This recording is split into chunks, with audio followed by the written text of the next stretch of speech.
Welcome to the training Common Core Transition Portfolio. This training was given by Linda Sanguinetti, Ed Specialist for the Diagnostic Center. Diagnostic Center of Northern California is part of the California Department of Education, where assessments for students with complex needs, trainings for a multitude of areas, special projects working with districts and SELPAs, and Ask a Specialist are a variety of services that we provide.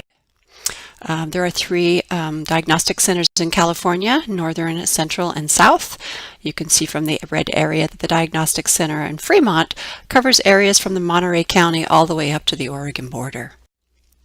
Today's agenda will start with the definition of transition.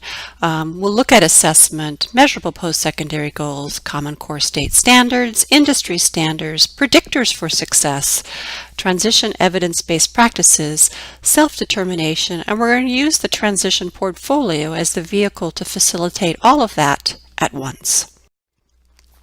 In one word, think to yourself what transition means to you. Oftentimes I'll hear from teachers and parents a lot of the same words. It's scary. It's a big transition. It's building independence. Very worrisome. The unknown. Transition evokes a lot of terminology and a lot of worry in a lot of folks, but really should be a time of great excitement and preparation for a youth as they get ready to transition into adulthood. Practical definitions of secondary transition include this one I particularly like. Researcher Dr. Halpern back in 1992 wrote that transition is really a period of floundering that occurs, at least for the first several years after leaving school, as adolescents attempt to assume a variety of adult roles in their communities. And if you think back to your own transition, I really think that all of us have had a period of floundering until we've landed where we are. And even as an adult learner who's a lifelong learner, we're continuing to, if you will, flounder and transition to other walks of life. But when we get down to the law, we look at IDEA back in 2004, we find that transition was very much spoken for by looking at just those very last words in the sentence. The purpose is to prepare them for further education, employment, and independent living. That speaks transition plan all over it. So let's look at the transition services as defined in IDEA. But first, before we do that, let's talk about the students that we're serving, the Generation Y. Let's look at those students. That Generation Y student, they're very much into technology. They use iPads, they use cell phones, they use computers like it's almost second nature. And in such, when we look at learning and educating those students, we need to make sure that technology is a very big part of their world. And this is just kind of a funny comic, if you will, about the Generation Y kid, as mom and dad is so excited about them taking their first steps. But have we made them too dependent that they're not able to take their first steps into independent living? How are we going to transition our students so that they're independent, using self-determination, and have some level of success as they transition to the world? So something again for us to think about. Another measure of success for a student of transition age is actually to get that information directly from them. This was taken from Robert Levy, who was an intern at the UC Mind Institute, that shared what true success meant to him. And as you read through the next 5 bullets, what really struck me as most important is when he talked about being a real part of family, faith, work, and community, and having real responsibilities, wanting to be somebody that's needed for the big picture. But as educators, what do we consider? What do we look at? We have a lot on our hands and a lot on our plate. And here's just a list of the things that an educator is responsible for if we're going to be looking at quality transition services. You can read through these. And if you notice, IEP meetings aren't on there. So there's a lot of stuff to look at. But to make things simple and to make things effective, everything that you do within your classroom, everything that you do in preparing for a student's IEP meeting, you should be thinking about how it fits through that transition lens. And with anything that's tied to an IEP, assessment should be that first part. That is where we should start. And, assessment for transition can involve standardized assessments. There's a multitude out there. Informal assessments, questionnaires, inventories, interviews. There's all kinds of things that can be used successfully when preparing for a transition plan or an ITP. But one that I would suggest that you really look at is the person-centered planning. Person-centered planning really ensures that your transition process is successful and that it also has meaning for that individual. So let's look at what that means. Person-centered planning, of course, is focused on and is driven by our student, their strengths, their interests, and their preferences.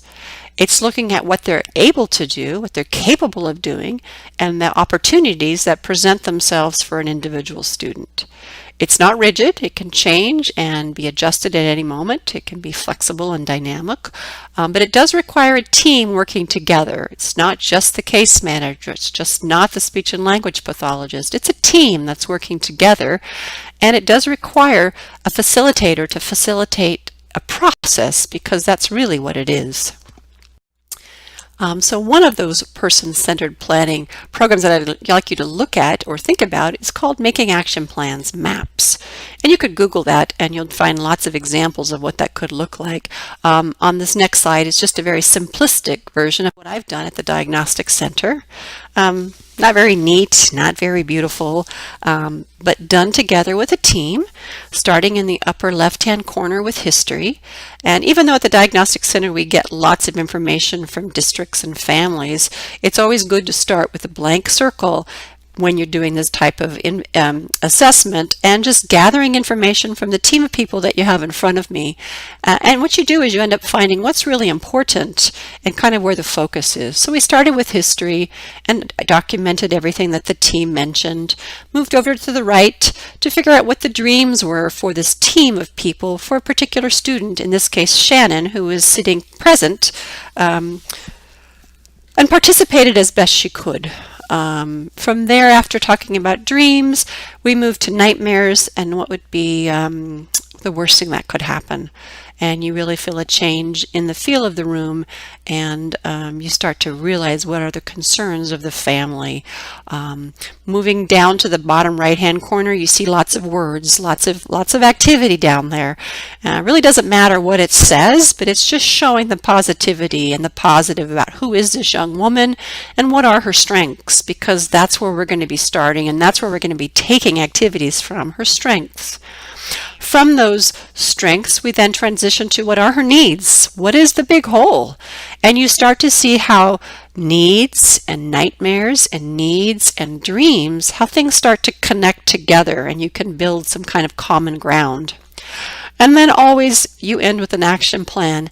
And with the Diagnostic Center, when we're working with families, what's always missing for us at the table is we don't have the district there. And so always the first thing on an action plan from us would be to go back to your IEP team and take it from there, because that is your deciding team and we're not a part of that. But MAPS, Making Action Plans, is an excellent form of assessment that can be used when building a transition plan. So let's add another layer onto that. So we've started with assessment. Now let's add the measurable post-secondary goals, the MPSGs. And there are 3 of those. So there's training and training and education, employment, and independent living. As appropriate. So that as appropriate always has struck me as kind of really, I wish it wasn't there, because when you think about young adults, maybe a young adult you have in your family or one that you're related to, I challenge you to find one that's ready to live independently at that transition age. There's always something that we can be working on, whether it's budgeting or cooking or even doing one's own laundry. So anyway, as appropriate as defined by IDEA. This is a very nice tool that I've borrowed with permission from the Shasta 21st Century Career Connection, and it truly does list all the essential life skills for teens. And just as I said, there's many that you could find for anyone, whether they're a teen or whether they're an adult, but I truly feel we have a lot to do in this area, and so the words "if needed" or "as appropriate," I would vote to have those removed. So with the measurable post-secondary goals, which are part of the transition plan, they do need to they need to link directly to the annual IEP goals. And a lot of folks don't do that, or they don't do it consciously. And so let's talk a little bit about that. So the first example I have, the first measurable post-secondary goal I have for you is probably in the area of independent living. And it says, upon completing high school, Bill will use public transportation, including the public bus and the BART system. So how do we tie that to the IEP? Perhaps in the math area, we could say something like, given several coins, Bill will match the coin with its amount 6 out of 8 times by November of 17. So there's an example of how the measurable post-secondary goal is purposely tied to an annual IEP goal in the area of mathematics. Let's look at another example. So here's a measurable post-secondary goal also with transportation, so we could tie that to maybe independent living, or maybe it's even tied to getting to a job. So upon completion of high school, Thomas will utilize the public transportation, including the public bus and uptown trolley, with time limit supports provided through Voc Rehab. So there's a measurable post-secondary goal. And how are we going to link this to the IEP? Perhaps this might work. Given a bus schedule adapted with pictures, Thomas will select the correct time and stop for 5 scenarios of activities presented to him with 95% or better accuracy by December of the current school year. So that would be a way to purposely tie the annual IEP goal to a measurable post-secondary goal on the transition plan. So we've talked about assessment, we've talked a little bit about measurable post-secondary goals. Let's tie in now the standards. The Common Core standards, the California standards, the content standards. They've been around for a little while now, but let's make sure we layer that within the IEP that we're building and our transition plan. So let's think back. What were the themes when creating the standards? And truly, college and career readiness for everyone. We'll talk a little bit more about that later.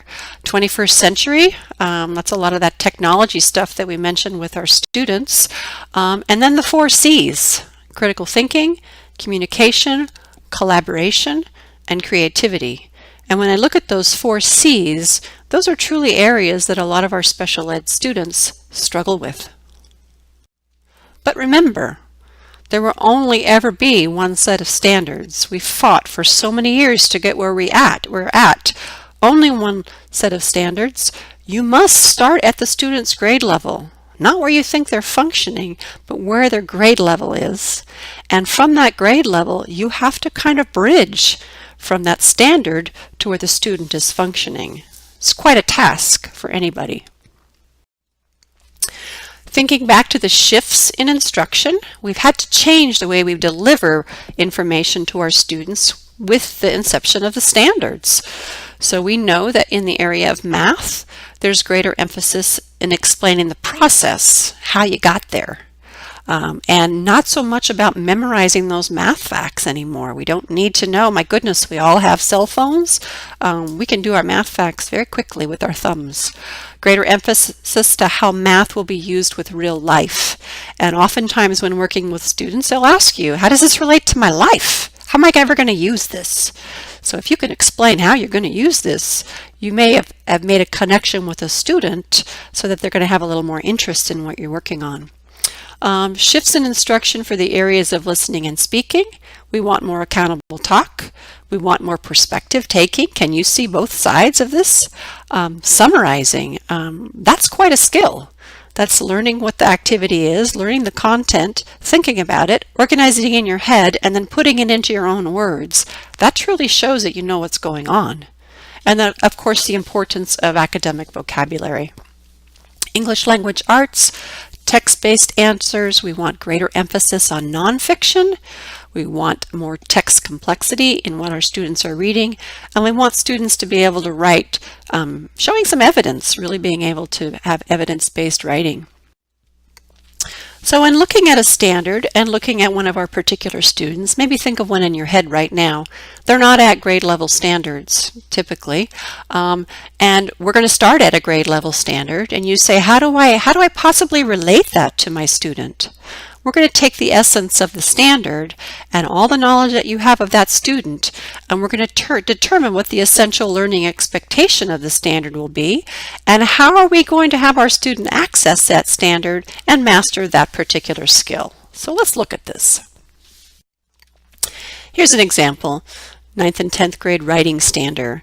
Use technology, including the internet, to produce, to publish, and update individual or shared writing products, take advantage of technology's capacity to link to other information, and to display information flexibly and dynamically. Quite a standard if you take apart each little piece of it.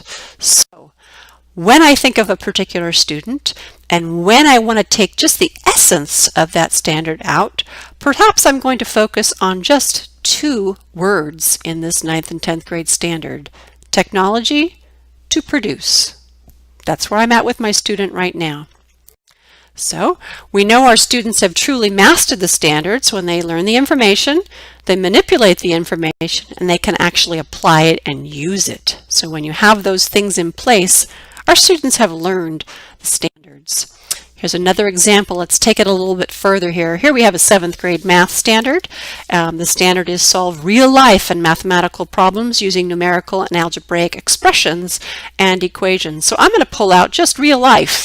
That's a theme of the standards, and that's something that I really want to see being used, and I'll know that my student has mastered this standard. So real life.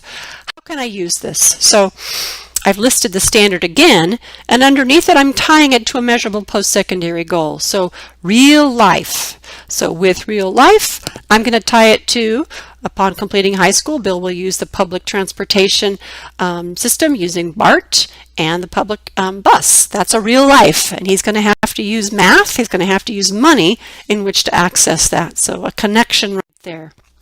One activity that I might give for my student, Bill might be a student where he's going to match the coin with its amount 6 out of 8 times by November 17th. So that's one example for one student. Or maybe another student who has more skills or a different set of skills, given a price list of movie theater tickets and snacks and the city bus schedule. Bill will determine how much money is needed to buy a bus movie ticket and one snack 6 out of 8 times by November.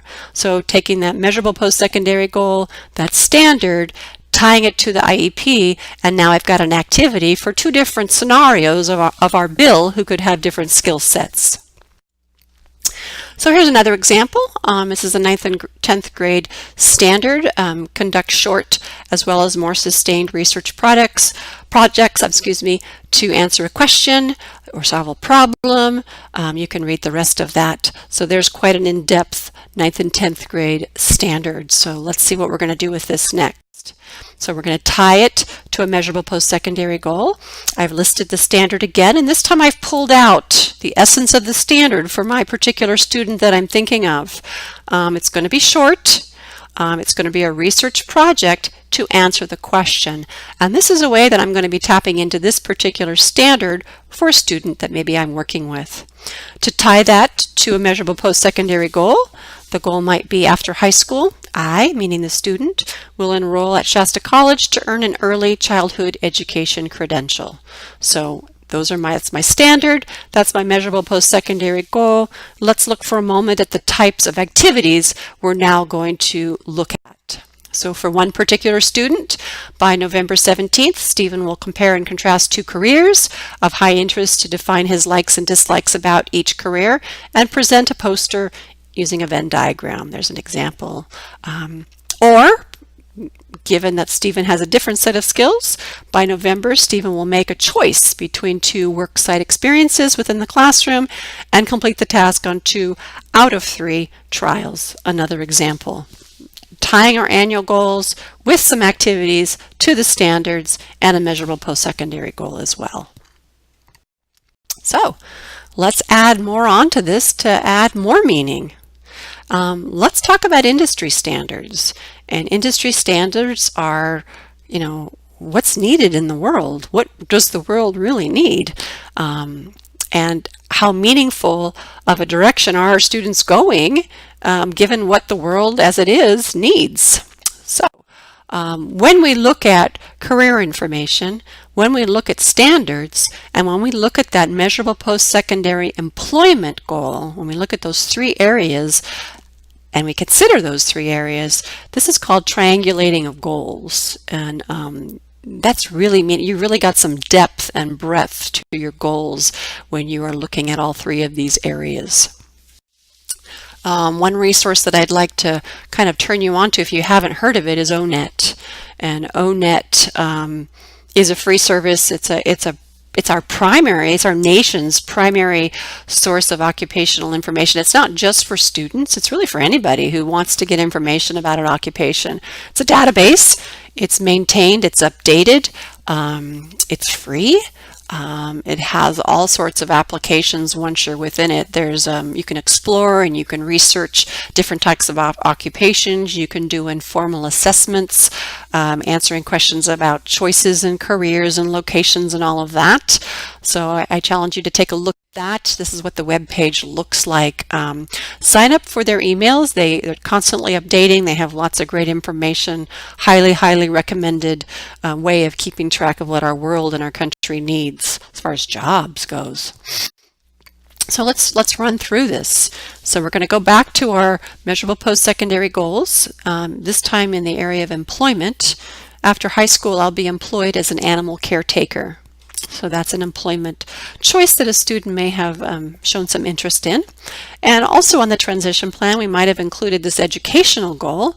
I will complete a specialized training through the Petco Apprentice Program. So we've got two of our measurable post-secondary goals. And what we've got here now, it's a very busy slide. I do apologize for that. This is taken from the ONET website.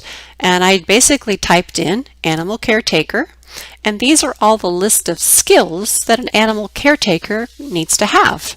And you can read through and look at them, and some may be applicable for your student, skills that they need to learn, but it gives you an idea of what this particular job needs for a student or an employee to be successful. So just as we took the essence of the standard, let's take the essence of the ONET tasks. Let's see what our student truly needs to learn given a job that they're interested in. So this is even a terrible slide really, but what I've done is I've gone back and relisted all the tasks from the ONET, and I've crossed out those skills that perhaps our student has already mastered or it's not important at this point. And I've left in yellow things that are probably important and areas that I might want to keep in mind when building goals for particular students. So I'm going to select a couple of these and we're going to talk about them. So on the next slide, what I've done at the top is I've just written or I've recopied one of the tasks. So respond to questions from patrons and provide information about animals such as behavior, habitat, breeding habits, or facility activity. So that's one of the tasks. And I've now tied it down below to a standard, a 9th grade standard. Conduct short as well as more sustained research projects to answer a question. You saw this slide a little bit earlier, the standard a little bit earlier, but I'm going to use this particular standard. I'm going to tie it to this particular task from the occupation, and I can build activities around that. Here's another example. Here's an employment goal. After high school, I'll be employed as a forest firefighter. And then the post-secondary education goal, I will attend Shasta College to earn a fire technology certificate. So maybe a higher functioning student, a student that really wants to be a forest firefighter, you can go in and type forest firefighter in the ONET job search, and lo and behold, these are all the tasks that they recommend or they say that a forest firefighter needs. A lot of words on a page, a lot of stuff that's not really applicable to a high school setting, but let's go through and take the essence of these ONET tasks again. Let's cross out what doesn't work with our particular student and highlight what does. So I'm thinking for my particular student that in collaboration might be a good idea.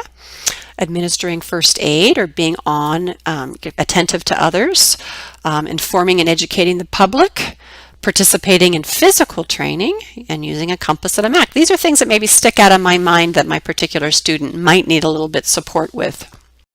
And I've taken one of these using a compass and a map, and I can tie that low and below to a geometric measurement and dimension standard. Visualize relationships between 2 and 3 dimensional objects. Right there I have tied real life job to a standard, and it's based on an interest that the student had in forest firefighting. It's a win-win-win all the way across. Another example that I chose is to inform and educate the public about fire prevention. So, tied that to another standard, plan and deliver an informative explanatory presentation, and you can read the rest. But if they're going to plan and deliver, maybe that's an oral delivery, maybe you can even tie in support from your speech and language therapist to tie all this together. But remember, you've looked at transition, you've taken the student's interest, you've checked it out on industry standards, and you've found the job, you've tied it to a standard, and it all connects together. So let's talk about now, what are the predictors of post-school success? And what is evidence-based practices? Because when we're working with students and when we're planning all this and we're trying to connect the dots like we've just talked about, is there stuff out there that is proven to work? And I don't want to recreate the wheel. I don't want to if there's stuff out there, let's use it. So let's see what we've got coming. So there definitely are predictors. There are things that we can do that will show success in those 3 measurable post-secondary goal areas: employment, education, and independent living. So this is a lot on a page as well, but you can see that the top 3 areas: education, employment, independent living, and down the left-hand side you can see all the predictors, and then you can read the graph and see where they're, where things are proven to be effective. So let's see, community experiences are definitely going to help you with employment. Occupational courses are going to help you in education and employment. You can take a look and see, take a moment and look at that. And then there's one more page. Social skills, transition program, work study. You can see how these are affected.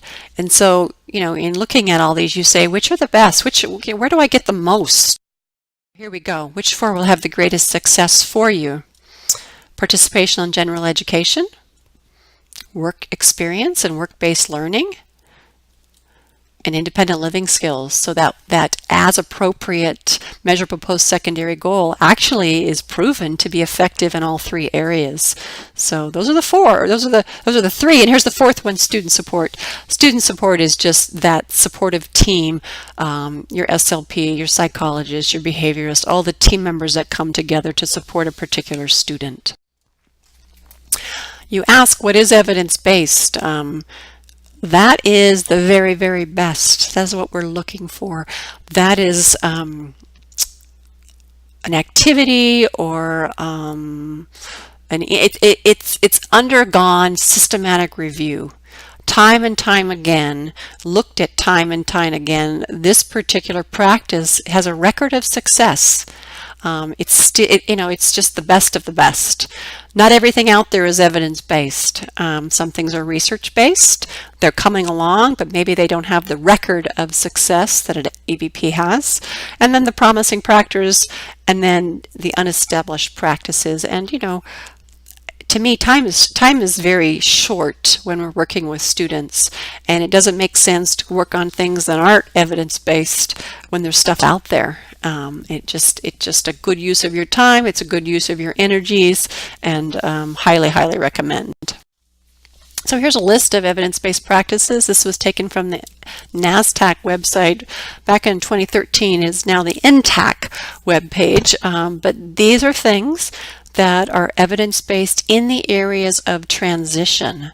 So students participating in their IEP, not just sitting there, but actively being involved.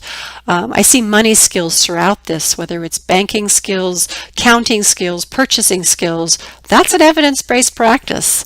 completing job applications, leisure skills, laundry skills. Those are all great evidence-based practices for our students as they're getting ready to transition into the world.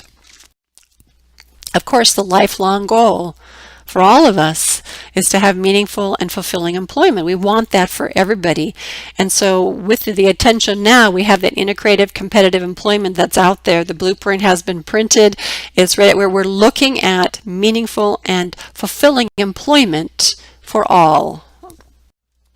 So here's just an example of a help wanted company looking for an individual with developmental disabilities, autism, history of aggressive behaviors, extensive history of hospitalization preferred, drug problems, poor social skills, and delusional behaviors. Okay. Supportive coworkers and a movie day on Friday. Please call for an application. Well, of course, that's something that we're never, ever, ever going to see in the real world. But we keep talking about college and career ready, and that's for everybody. It doesn't mean everybody, special ed and non, gets a transition plan, but the focus on education is getting our youngsters ready for the real world. College ready doesn't just mean taking a PE class at a junior college. It's a experience that includes a 2 to 4 year institution, and it's leading to something, some kind of a credential or certificate, a license or something. It's just not that one class that I'm taking that, gee, I'm on a college campus. That's not college ready. Career ready, of course, is just not any old job. The family sustaining wage, which unfortunately is just minimum wage, but that is what we've established as a family sustaining wage. That is the level that we want, and nothing lower. So our students should not be out there working for less than minimum wage. They should have the same rights and the same pay as everybody else. Let's think about those hard job skills that we all strive to have and that you want our students to have. But in reality, those job-specific skills, the hard job skills, they're not the deal breaker. Actually, employees, they want to train new employees. They want to be able to mold their new employees to fit the processes of their companies. So that is not the deal breaker. But what are those soft job skills? This was taken from Stanford Research Institute that said 85% of employees surveyed said that the soft skills, not those hard skills or the technical skills, those were critical. It's the being polite, it's being on time, it's having your materials, it's being dressed correctly. It's all those things. A soft job skill can go from job to job to job. They're all the same, whether you're a veterinarian, whether you're a doctor, whether you're working at McDonald's, or whether you're a teacher. Those soft job skills are all the same, and that is what is most important. I always add the sandbox job skills. Those are your manners, your attitude, how you initially greet someone. Those first impressions are so important. How loud we're speaking or how appropriate our volume is. And age-appropriate behaviors. That's a tough one. A lot of our students, they need to be taught age-appropriate behavior and age-appropriate leisure. How do I hang out like all the kids do? For some students, they need to be explicitly taught that.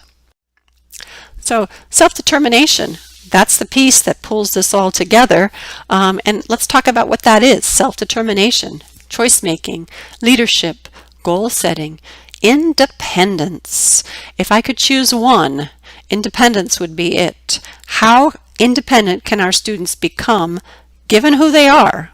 What can we do to get them as independent as possible? But you can read the rest: self-advocacy, personal safety, decision-making, all of that. So think about it. If you can involve your students in their transition process in all the things that we've just talked about, that gives you a couple of things. It gives you a very meaningful transition process, a very meaningful ITP, because the student's been actively involved. And what that does is it gives the student the opportunity to practice behaviors that they can use over and over and over again, and that's going to help them in the long run.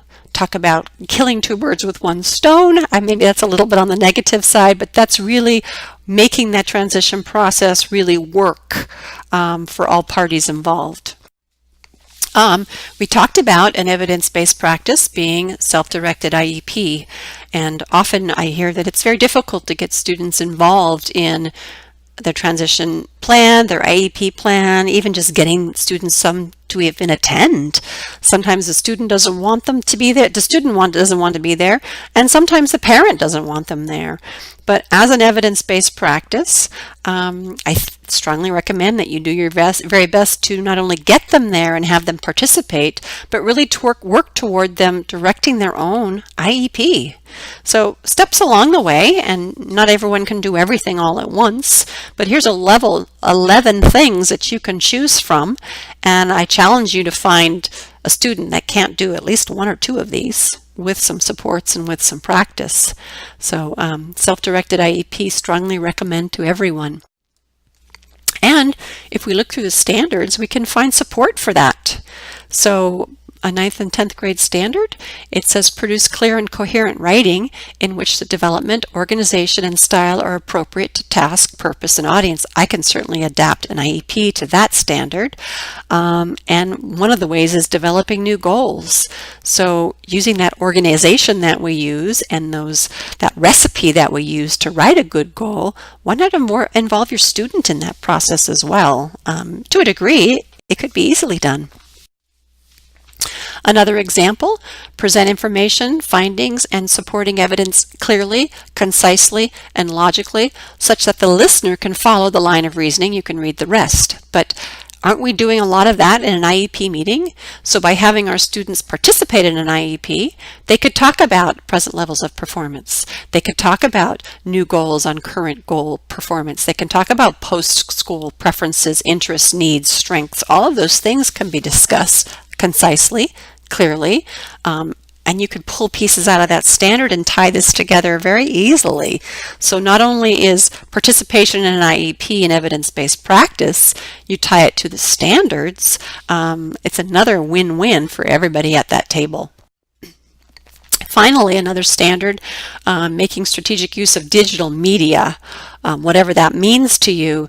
This is a young man presenting at his IEP, dressed appropriately, modeling those soft job skills, using a microphone, so speech and language. He's got a visual display that he's put together to share, and participate in an IEP meeting. And this is where we can use the portfolio, whether we're using a PowerPoint or other digital media. You can tie that to the standard there to share information. So here's a young man doing just that.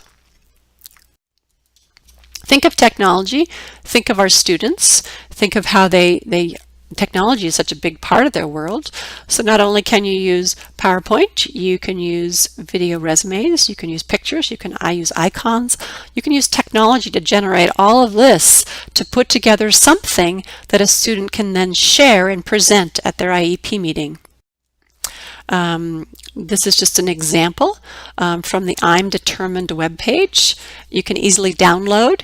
It's just a template of a PowerPoint that was used to share at an IEP. You can do this with student by student in preparation for their own IEP. It also can be done with a group. You could do a slide, every so often and prepare for a multitude of IEPs as a teacher. It also can be modified. You can change it any way you'd like, and there's all sorts of templates if you were to look online. This is just one that I've chosen I particularly like. Posters are another way. So we're interested in a particular type of job. We've really researched it. I've looked into it. I've cut some pictures.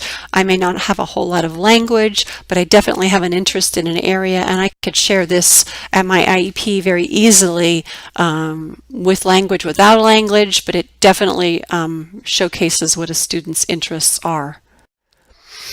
This is an example of just a table of contents that could be used in a portfolio that maybe is just a binder where you've collected all sorts of information and you put it together in a binder form, and then pages can be shared or copied and shared at an IEP meeting. If you even look down on page 14, we have a resume, job application underneath that, and remember those were evidence-based practices for the area of transition, and you're putting that all together. And what a nice tool for your student to walk away with in preparation for a job, getting ready for those next steps. So think about the portfolio as something that connects all the dots of all the different areas that we've just spoken about: industry standards, measurable post-secondary goals, predictors, student-centered planning. All of that comes together, and the portfolio can be used to kind of hold it all together. You can also use your portfolio, and it doesn't have to be in a binder form, but you can also use your portfolio to measure progress on your goals and objectives. It's a great way to document that what you've been doing in the classroom is showing progress toward goals. Amazing. And depending on your student, depending on their age, depending on their skill sets, can look very different. I've talked about a binder as in the center, but it could be in a tub. I see a lot nowadays on flash drives, a lot of technology going back and forth, and can be as creative as the student, or as creative, or whatever. So think about the different ways and the different shapes that a portfolio could come into. Some more examples of things that you could include.